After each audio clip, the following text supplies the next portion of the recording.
El cuerpo de una joven de 21 años apareció oculto bajo arena en el sótano de un edificio en la Ciudad de México. Lo que nadie esperaba es que quien debía proteger el lugar fue quien acabó con su vida. Juan Jesús trabajaba como vigilante en Torre Murano, un edificio residencial sobre Avenida Revolución en la alcaldía Benito Juárez.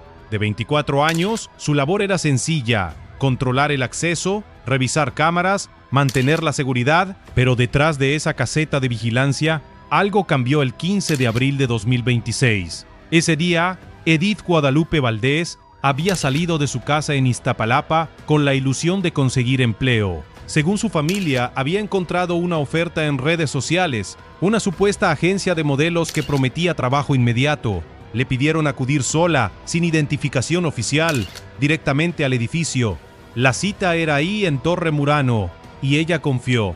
Las cámaras exteriores captaron todo. Edith llegó en un mototaxi de aplicación alrededor del mediodía. Bajó del vehículo, caminó hacia la entrada y desapareció dentro del inmueble. Nunca volvió a salir. Juan Jesús estaba de turno ese día. Fue la última persona que la vio con vida. Durante las siguientes horas, la familia intentó comunicarse con Edith sin éxito. Al anochecer, su madre reportó la desaparición, entregó a las autoridades la ubicación exacta del edificio, las imágenes del mototaxi, todo. Pero la fiscalía no actuó de inmediato. Mientras tanto, Juan Jesús seguía en su puesto, vigilaba la entrada, revisaba cámaras, atendía llamadas, como si nada hubiera pasado, como si en el sótano del edificio no yaciera el cuerpo de alguien a quien él mismo había recibido horas antes. Lo que hizo esa noche superó cualquier intento de encubrimiento. El 15 de abril de 2026, alrededor de las 12 del día, Edith Guadalupe abordó un mototaxi en la colonia Magdalena Atlazolpa. El conductor la llevó hasta Avenida Revolución 829, frente a Torre Murano. Ella iba vestida de forma casual, llevaba su celular y una pequeña mochila. No imaginaba que esa cita de trabajo era una trampa mortal. Al llegar, Edith ingresó al edificio y se dirigió hacia la caseta de vigilancia. Ahí la esperaba Juan Jesús. Según las investigaciones posteriores, la joven preguntó por la supuesta agencia de modelos. Nadie sabe con certeza qué respondió el vigilante, pero lo que ocurrió después quedó marcado en evidencia forense. Dentro de esa pequeña caseta de vigilancia ocurrió un altercado. Las razones exactas permanecen en la investigación, pero los hechos son claros. Juan Jesús la agredió de forma violenta, utilizando un desarmador como arma. La fiscal Berta Alcalde detallaría días después que el atacante la golpeó en múltiples ocasiones. El espacio reducido de la caseta se convirtió en escenario del crimen. Edith intentó defenderse, pero la agresión fue brutal y sostenida. En cuestión de minutos, perdió la vida. Y entonces comenzó el encubrimiento. Juan Jesús sabía que el edificio tenía cámaras en el lobby y en los pasillos. Sabía que el cuerpo no podía quedarse en la caseta. Así que tomó una decisión fría y calculada: trasladar el cuerpo al sótano del estacionamiento. Bajó varios niveles cargando los restos de Edith hasta una zona poco transitada del sótano. Ahí, junto a los contenedores de basura, había un montículo de arena destinado a trabajos de construcción. La ocultó bajo ese material. La cubrió completamente y después regresó a su puesto como si nada hubiera ocurrido. Durante las siguientes horas, Juan Jesús continuó trabajando, atendió residentes, controló accesos, revisó pantallas. Mientras tanto, la familia de Edith comenzaba a desesperarse. Su madre intentaba llamarla sin respuesta. Su tío rastreaba el último punto de ubicación del celular. Todos sabían dónde había ido, pero nadie podía imaginar que ya era demasiado tarde. En la madrugada del 16 de abril, la familia acudió a la fiscalía. Llevaron imágenes del mototaxi, videos de cámaras vecinales, la dirección exacta del edificio. Les dijeron que debían esperar 72 horas, que tal vez Edith se había ido con amigas o con su pareja, que era normal. Pero ellos sabían que algo estaba mal. Claudia Edith, la madre de la joven, insistió. Exigió que revisaran el edificio de inmediato. La respuesta que recibió fue devastadora. Algunos funcionarios le pidieron dinero para agilizar la búsqueda. Lo que los investigadores encontrarían después revelaría la verdadera magnitud del horror y la negligencia institucional. Durante 48 horas, la familia de Edith realizó la investigación que las autoridades debieron hacer desde el primer momento. Sus primos se plantaron afuera del edificio exigiendo acceso. Contrataron un investigador privado con sus propios recursos. Recorrieron negocios vecinos solicitando grabaciones de cámaras. Cada video, cada testimonio lo obtuvieron ellos mismos. Mientras tanto, Juan Jesús seguía trabajando. Los familiares lo vieron entrar y salir de la caseta. Le preguntaron si había visto a Edith. El vigilante negó todo. Dijo que ese día había pasado mucha gente, que no recordaba a nadie en específico, que revisara las cámaras él mismo era imposible sin autorización. La administración del edificio se negó a cooperar hasta que hubiera una orden judicial. El tío de Edith, Francisco Luna, se enfrentó directamente con los administradores del inmueble. Exigió que le mostraran los registros de entrada. Le dijeron que sin orden judicial no podían compartir nada. Amenazó con romper puertas si no cooperaban. Llamó a medios de comunicación. La presión comenzó a crecer exponencialmente. La tía de la víctima, Magdalena, denunció públicamente que la fiscalía les había sugerido esperar, porque seguro se fue con el novio. Mostró capturas de pantalla de conversaciones donde funcionarios pedían dinero. Habló de investigadores privados que tuvieron que contratar porque las autoridades no movían un dedo. Su testimonio se viralizó en redes sociales generando indignación masiva en todo el país. La familia logró obtener vídeos de cámaras particulares de comercios cercanos. En ellos se veía claramente a Edith descendiendo del mototaxi, caminando hacia la entrada del edificio, ingresando por la puerta principal, pero nunca saliendo. Esas imágenes fueron entregadas a la fiscalía junto con datos del conductor de la aplicación, horarios exactos, ubicación GPS del último punto donde estuvo activo el celular de la joven. El 17 de abril, tras presión mediática insostenible y bloqueos en Avenida Revolución y Eje 6, la fiscalía finalmente actuó. A la 1:30 de la madrugada ingresaron al inmueble con orden de cateo. Comenzaron la inspección por las áreas comunes. Revisaron lobby, escaleras, pasillos, todo parecía en orden. Pero cuando llegaron a la caseta de vigilancia, los peritos encontraron algo crucial. Había manchas de sangre, pequeñas salpicaduras en la pared posterior, restos hemáticos en el piso que alguien había intentado limpiar sin éxito. La luminol reveló un patrón de limpieza reciente con productos químicos comunes. Ese espacio reducido había sido escena de violencia extrema. Los técnicos tomaron muestras, fotografiaron cada centímetro, levantaron huellas dactilares, documentaron todo meticulosamente y entonces enfocaron la búsqueda hacia el sótano, descendieron nivel por nivel, siguiendo el rastro de evidencia. En el área de estacionamiento del sótano -2, junto a los contenedores de basura y materiales de construcción abandonados, encontraron un montículo de arena que parecía fuera de lugar. No había obras recientes que justificaran su ubicación. Comenzaron a remover el material con cuidado. A pocos centímetros de profundidad apareció una bolsa plástica.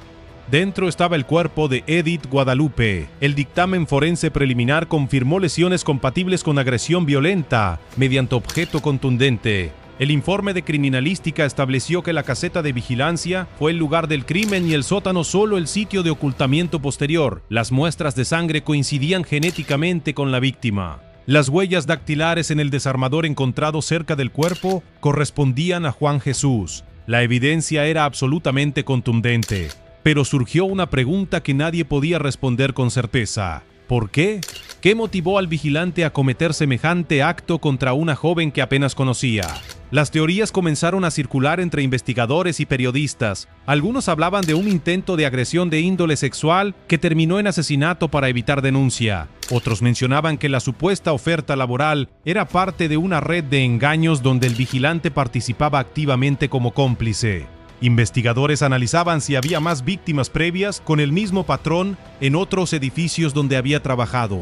También quedaba pendiente la identidad de quien publicó la falsa oferta de empleo en redes sociales. Las autoridades rastreaban cuentas digitales y perfiles sospechosos en plataformas como Facebook e Instagram. La unidad de policía cibernética comenzó a revisar todas las plataformas donde aparecían anuncios similares dirigidos a mujeres jóvenes. Descubrieron decenas de ofertas fraudulentas con características idénticas. Pedían acudir solas, sin identificación oficial, a edificios específicos de la ciudad. El patrón era demasiado consistente para ser coincidencia. La pregunta seguía sin respuesta. ¿Actuarían las autoridades esta vez con la diligencia que negaron desde el inicio?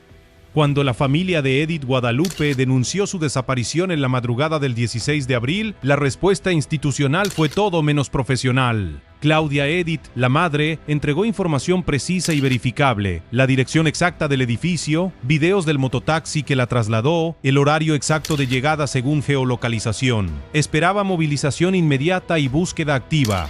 Recibió burocracia, indiferencia y corrupción. Funcionarios de la Fiscalía Especializada de Personas Desaparecidas le dijeron que debía esperar 72 horas obligatorias. Argumentaron que muchas jóvenes se ausentan voluntariamente sin avisar, que tal vez Edith estaba con amigas o con su pareja, que el protocolo tradicional indicaba espera prudente antes de movilizar recursos. Esto contradecía completamente las directrices actuales que exigen respuesta inmediata en casos de desaparición sin importar el tiempo transcurrido. Pero la historia empeoró drásticamente. Según testimonios detallados de la madre, un agente de la Policía de Investigación le envió mensajes directos solicitando dinero en efectivo.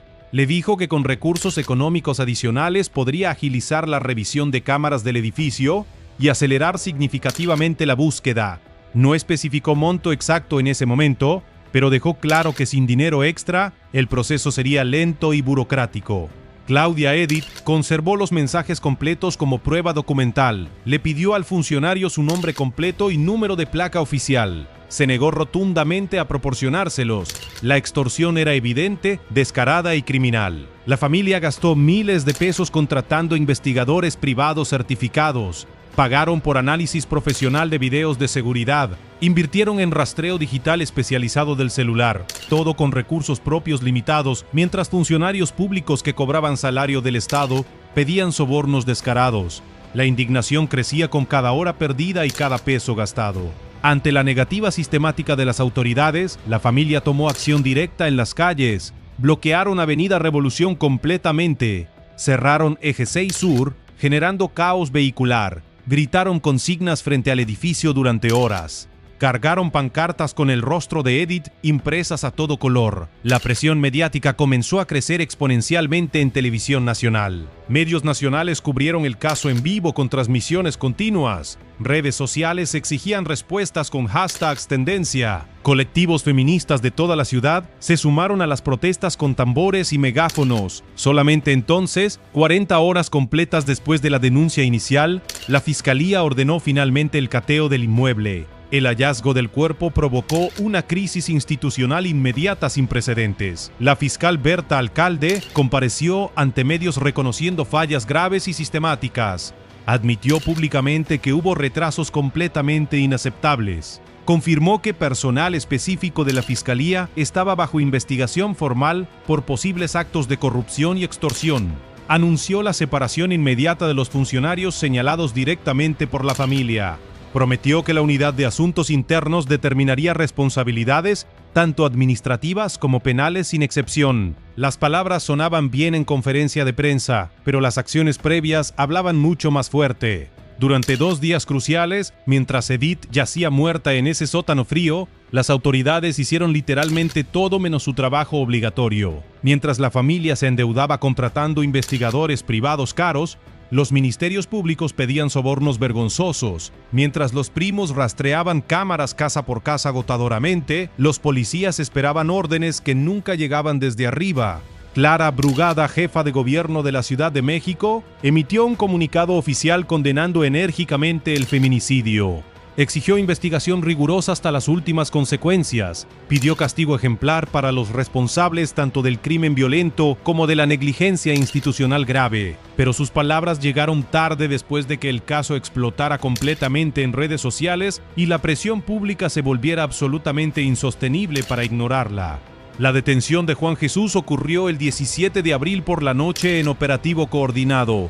Elementos de la Policía de Investigación lo arrestaron sin resistencia en el mismo edificio donde trabajaba normalmente. Lo presentarían ante un juez de control en las siguientes 24 horas bajo cargos formales de feminicidio agravado. El video de su traslado a Separo se viralizó instantáneamente. Un hombre de 24 años, rostro cubierto con chamarra, esposado firmemente, rumbo a prisión preventiva obligatoria. Había confesado su participación directa según reportes extraoficiales de periodistas. Pero el arresto del asesino confeso no borraba la pregunta fundamental que ardía en la mente de todos. ¿Cuántas Ediths más tienen que morir violentamente antes de que el sistema funcione como debe? ¿Cuántas familias más tendrán que convertirse forzosamente en investigadores privados improvisados? ¿Cuántos funcionarios más pedirán sobornos criminales antes de que haya consecuencias reales y permanentes? Y mientras las autoridades guardaban silencio estratégico sobre reformas estructurales necesarias, la gente comenzaba a exigir algo más concreto que promesas vacías y conferencias de prensa teatrales. Las imágenes de Claudia Edith recibiendo la noticia de la muerte de su hija recorrieron todo México. Una madre destrozada, gritando de dolor frente al edificio donde funcionarios negligentes y corruptos habían permitido que pasaran horas críticas sin actuar. Su rostro se convirtió en símbolo de miles de familias que enfrentan la misma indiferencia institucional cada año. Los bloqueos en Avenida Revolución continuaron incluso después del hallazgo. Familiares y colectivos feministas exigieron justicia no solo para Edith, sino para todas las mujeres desaparecidas en la capital. Cargaron pancartas con su nombre, pintaron el edificio con consignas, gritaron que ni una más, que vivas las querían, que el Estado era responsable. En redes sociales, el caso Edith Guadalupe se volvió tendencia nacional. Miles de usuarios compartieron su fotografía exigiendo castigo para Juan Jesús y para los funcionarios corruptos. Denunciaron que la supuesta oferta de trabajo en redes sociales era una trampa diseñada para atraer mujeres jóvenes vulnerables. Exigieron investigación sobre posibles redes organizadas detrás de estos engaños. La fiscal Berta Alcalde prometió que los servidores públicos separados enfrentarían proceso tanto administrativo como penal, que si se comprobaba corrupción, habría destitución e inhabilitación permanente, que la institución no toleraría extorsión ni negligencia, pero las promesas ya sonaban huecas después de tantos casos similares sin consecuencias reales. El feminicidio de Edith Guadalupe expuso verdades incómodas sobre la Ciudad de México. Primero, que las ofertas laborales fraudulentas en redes sociales continúan siendo anzuelo mortal sin regulación efectiva. Segundo, que protocolos de búsqueda inmediata existen solo en papel, no en práctica. Tercero, que funcionarios se atreven a extorsionar familias en plena tragedia, sin temor a consecuencias. Lo más grave es que este caso no es aislado. Cada día, 10 mujeres son asesinadas en México. Solo una cuarta parte se investiga como feminicidio. Miles de familias tienen que convertirse en sus propios investigadores porque las autoridades no cumplen funciones básicas. Tienen que pagar sobornos para que les revisen cámaras de seguridad. Tienen que bloquear avenidas para ser escuchados. El Senado acababa de aprobar una reforma para homologar la tipificación del feminicidio en todo el país días antes del crimen.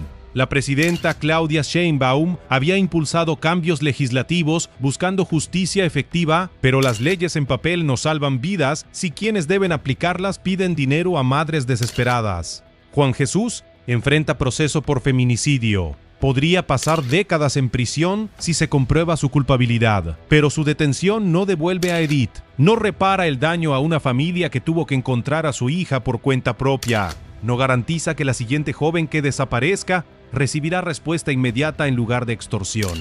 El caso permanece abierto en múltiples frentes. Se investiga quién publicó la oferta falsa de empleo, se rastrea si hay más víctimas de esquemas similares, se determina responsabilidad de funcionarios corruptos. Pero mientras tanto, miles de mujeres seguirán respondiendo a anuncios laborales sin saber si son reales, seguirán confiando en que autoridades las protegerán, seguirán siendo estadísticas en un país donde la impunidad sigue siendo la norma. Y la pregunta que nadie quiere responder sigue flotando en el aire: ¿cuántas más tienen que morir antes de que algo realmente cambie?